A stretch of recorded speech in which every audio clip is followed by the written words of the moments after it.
ایک غیر معمولی خواب۔ امام بخاری رحمہ اللہ نے حضرت سمرہ بن جندب رضی اللہ عنہ سے روایت نقل کی ہے۔ انہوں نے کہا، رسول اللہ صلی اللہ علیہ وسلم اپنے صحابہ سے اکثر فرمایا کرتے تھے، آج رات تم میں سے کس نے خواب دیکھا ہے؟ پھر جسے اللہ چاہتا وہ اپنا خواب بیان کرتا۔ ایک صبح آپ صلی اللہ علیہ وسلم نے ہم سے فرمایا، رات دو آدمی میرے پاس آئے اور مجھ سے کہا، چلو، تو میں ان کے ساتھ چل پڑا۔ ہم ایک ایسے شخص کے پاس پہنچے جو چت لیٹا ہوا تھا، جبکہ دوسرا شخص اس کے پاس کھڑا تھا اور اس کے ہاتھ میں ایک پتھر تھا جسے اس نے اس لیٹے ہوئے شخص کے سر پر گرایا اور اس کا سر کچل دیا۔ پھر وہ پتھر اس سے لڑکتے ہوا دور چلا گیا، تو وہ قائم کھڑا شخص پتھر کو لینے کے لیے اس کے پیچھے گیا۔ جب وہ اس کے پاس واپس آیا تو اس کا سر بالکل درست ہو چکا تھا اور ویسا ہی ہو گیا تھا جیسا پہلے تھا۔ چنانچہ وہ واپس گیا اور اسے ویسے ہی مارا جیسا پہلی بار مارا تھا۔ میں نے ان رہنماؤں سے کہا، سبحان اللہ، یہ دونوں کون ہیں؟ انہوں نے کہا، چلتے رہو چلتے رہو۔ ہم چل پڑے یہاں تک کہ ہم ایک شخص کے پاس پہنچے جو چت لیٹا ہوا تھا اور اس کے پاس ایک اور شخص کھڑا تھا جس کے ہاتھ میں لوہے کا ایک آنکڑا تھا۔ وہ اس کے چہرے کے ایک طرف آیا اور اس کے منہ کے کنارے کو پھاڑتا ہوا اس کی گردن کے پچھلے حصے تک پہنچ گیا، پھر اس کی ناک کو پھاڑتا ہوا گردن کے پچھلے حصے تک، اور پھر اس کی آنکھ کو پھاڑتا ہوا گردن کے پچھلے حصے تک۔ پھر وہ دوسری طرف آیا اور ویسا ہی کیا جیسا اس نے پہلی طرف کیا تھا۔ جب وہ اس طرف سے فارغ ہوا تو پہلی طرف بالکل درست ہو چکی تھی۔ پھر اس نے پھر ویسا ہی کیا۔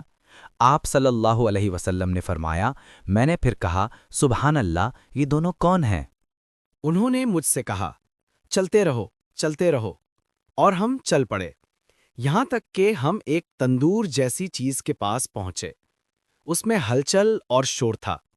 ہم نے اس میں جھانک کر دیکھا تو اس میں ننگے مرد اور عورتیں تھیں۔ انہیں نیچے سے شعلے لگ رہے تھے، اور جب وہ شعلے ان تک پہنچتے تو وہ چلاتے۔ میں نے پوچھا، یہ کون ہے؟ انہوں نے کہا، چلتے رہو، اور ہم چل پڑے یہاں تک کہ ہم ایک نہر کے پاس پہنچے جو خون کی طرح سرخ تھی۔ نہر میں ایک شخص تیر رہا تھا اور نہر کے کنارے پر ایک شخص کھڑا تھا جس کے پاس بہت سے پتھر تھے۔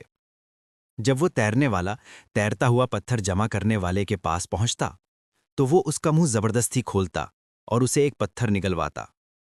پھر وہ تیرنا شروع کرتا اور پھر اس کے پاس واپس آتا۔ جب بھی وہ اس کے پاس واپس آتا وہ اس کا منہ زبردستی کھولتا اور اسے پتھر نگلواتا۔ میں نے ان رہنماؤں سے کہا، یہ دونوں کون ہیں؟ انہوں نے مجھ سے کہا، چلتے رہو، اور ہم چل پڑے یہاں تک کہ ہم ایک ایسے شخص کے پاس پہنچے جس کی صورت تم نے اب تک کی سب سے زیادہ مکروہ دیکھی تھی۔ وہ ایک آگ کے پاس تھا جسے وہ بھڑکا رہا تھا اور جس کے گرد وہ دوڑ رہا تھا۔ میں نے رہنماؤں سے پوچھا، یہ کون ہے؟ انہوں نے مجھ سے کہا، چلتے رہو، اور ہم چل پڑے یہاں تک کہ ہم ایک سرسبز میدان میں پہنچے جس میں ہر قسم کے بہار کے پھول تھے۔ اس میدان کے درمیان میں ایک شخص اتنا لمبا تھا کہ بمشکل اس کا سر دیکھ سکتا تھا، جو آسمان میں اتنا اونچا تھا۔ اس شخص کے گرد میں نے اب تک کی سب سے زیادہ تعداد میں بچے دیکھے۔ میں نے پوچھا، یہ کون ہے؟ یہ بچے کون ہیں؟ انہوں نے مجھ سے کہا، چلتے رہو، اور ہم چل پڑے یہاں تک کہ ہم ایک بہت بڑے درخت کے پاس پہنچے، اور میں نے اس سے بڑا اور خوبصورت کوئی درخت نہیں دیکھا تھا۔ انہوں نے مجھ سے کہا، اس پر چڑھو۔ ہم اس پر چڑھے اور سونے چاندی کی اینٹوں سے بنے ایک شہر میں پہنچے۔ ہم شہر کے دروازے پر پہنچے اور اسے کھولنے کی درخواست کی تو وہ ہمارے لیے کھلا گیا اور ہم اس میں داخل ہوئے۔ ہمیں ایسے آدمی ملے جن کے جسم کا آدھا حصہ تمہاری دیکھی ہوئی سب سے خوبصورت صورت کا تھا، اور دوسرا آدھا حصہ تمہاری دیکھی ہوئی سب سے بدصورت صورت کا تھا۔ ان رہنماؤں نے یعنی آدھے اچھے آدھے برے سے کہا، جاؤ اور اس نہر میں غوطہ لگاؤ۔ وہاں ایک وسیع نہر بہہ رہی تھی جس کا پانی بالکل سفید یعنی صاف تھا۔ وہ گئے اور اس میں چھلانگ لگا دی، اور جب وہ ہمارے پاس واپس آئے تو وہ برائی یعنی بدصورتی ان سے چلی گئی تھی، اور ان کی شکل نہایت خوبصورت ہو گئی تھی۔ آپ صلی اللہ علیہ وسلم نے فرمایا، ان رہنماؤں نے مجھ سے کہا، یہ جنت عدن ہے اور وہ تمہاری جگہ ہے۔ میں نے اپنی نظر اوپر اٹھائی تو ایک محل تھا جو سفید بادل کی مانند تھا۔ انہوں نے مجھ سے کہا، یہ تمہاری جگہ ہے۔ میں نے ان سے کہا، اللہ تمہیں بھلائی دے، مجھے اس میں داخل ہونے دو۔ انہوں نے کہا، نہیں، ابھی نہیں، لیکن تم اس میں داخل ہوگے۔ میں نے ان سے کہا، اس رات میں نے عجائبات دیکھے ہیں، لیکن یہ کون سی چیزیں ہیں جو میں نے دیکھی ہیں؟ انہوں نے مجھ سے کہا، ہم تمہیں بتائیں گے۔ پہلا شخص جس کے پاس تم پہنچے، جس کے سر کو پتھر سے کچلا جا رہا تھا، وہ شخص ہے جس نے قرآن کو حفظ کیا، پھر اسے ترک کر دیا اور فرض نمازوں سے سویا رہا۔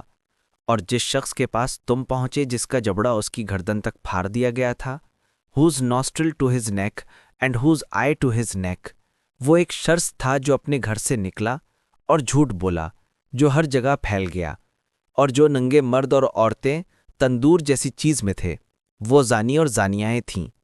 جس شخص کے پاس تم پہنچے جو دریا میں تیر رہا تھا اور اسے پتھر کھلائے جا رہے تھے، وہ سود کھایا کرتا تھا۔ جو بدصورت شخص آگ کے پاس تھا اسے بھڑکا رہا تھا اور اس کے گرد دوڑ رہا تھا، وہ مالک تھا، جہنم کا داروغہ۔ میدان میں کھڑا لمبا آدمی ابراہیم تھے۔ ان کے ارد گرد جو بچے تھے وہ سب وہ ہیں جو فطرتی حالت پر پیدا ہوئے اور فوت ہوئے۔